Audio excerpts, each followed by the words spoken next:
purpose and mission of the Legislative Operating Committee is to enhance the policy-making capabilities of the Oneida Business Committee and General Tribal Council by creating laws and policies and reviewing past and current laws and policies of the nation.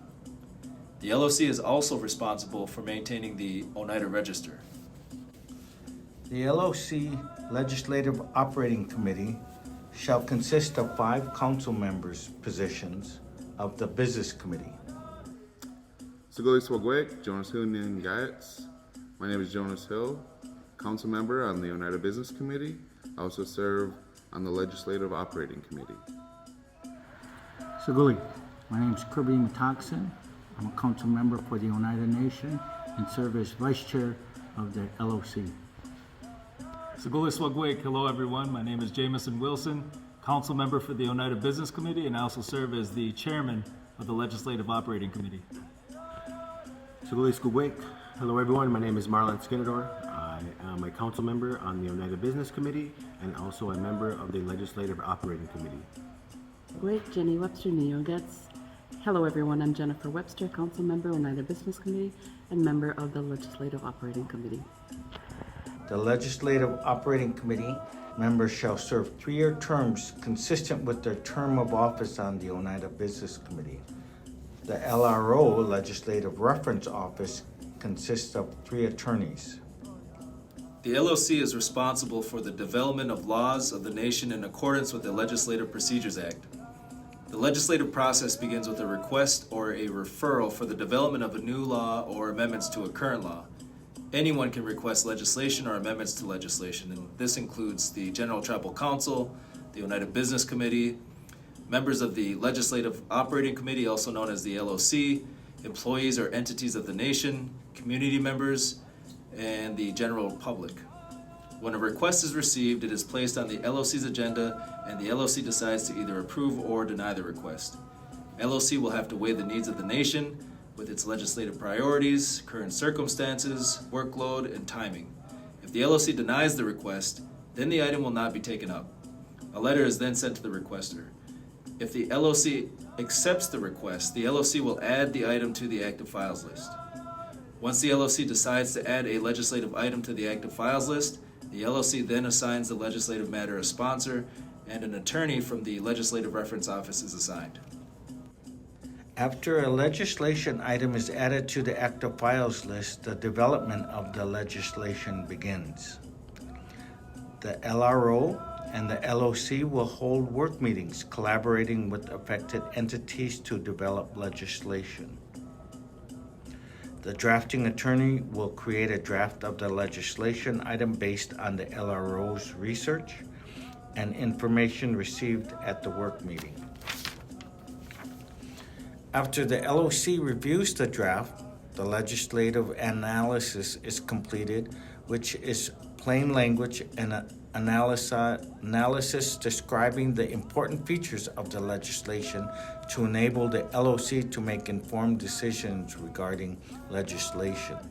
The legislation analysis includes a statement of the legislation terms and substance, intent of the legislation, a description of the subjects involves including any conflicts with Oneida or other laws, key issues, potential impact of the legislation, and policy consideration.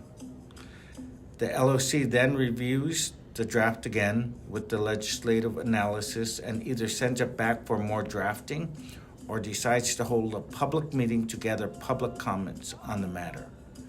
The purpose of a public meeting is to give opportunity for the community and/or employees to provide comment on proposed legislation. LOC only will take comments as the purpose is to gather feedback. The public meeting notice provides a description of the law or amendments. The meeting usually takes place during the noon hour at the Business Committee Conference Room and on Microsoft Teams online. The public meeting notice is published in the Gully Wee Sox, posted online on the Oneida Register, and an electronic appointment to all managers, directors, and supervisors. If you cannot attend in person, the public comment period is open for 5 days after the public meeting. Comments can be emailed to loc@oneidanation.org. The drafting attorney reviews the public comments and prepares for LOC review. The LOC review will and consider all the public comments. A memo is concluded with the LOC's decision. If changes to the draft are significant, another public meeting is required. A fiscal impact statement is an estimate of the total fiscal year financial cost associated with legislation and includes startup costs, personnel, office, documentation costs, as well as an estimate of the amount of time necessary for an individual or agency to comply with the law after implementation. Once the fiscal impact statement is received, we are ready to move forward with the adoption of the proposed legislation. The LOC will review all documents contained in the adoption packet and approve the adoption packet for the proposed legislation to be forwarded to the Business Committee for consideration. The Business Committee will either approve the proposed legislation and it will become law, or they can deny the request and send it back to the LOC. This step in the process is a discussion, and if the law is sent back to the LOC, the OBC generally provides guidance on change requested. The LOC can make the requested changes and send the law back through the process again, or remove it from the active files list. Some legislation will need GTC approval. In those cases, the legislation will be forwarded to a GTC meeting for consideration. And that is a summary of the legislative process. I do want to note that emergency legislation does not follow this process. Emergency legislation does not require a public meeting or fiscal impact statement, but it does require a legislative analysis, resolution, statement of effect, and approval by the LOC before it can be considered by the Business Committee. Emergency legislation is only allowed if legislation is necessary for the immediate preservation of public health, safety, or general welfare of the reservation population, and the adoption of the legislation is required sooner than would be possible under the Legislative Procedures Act, LPA, Section 109.9-5. If you are interested in proposing new or amended legislation or have questions or concerns of what the LOC is working on, please don't hesitate to contact us. The LOC takes great pride in serving the Oneida Nation members and look forward to interacting with the Oneida community.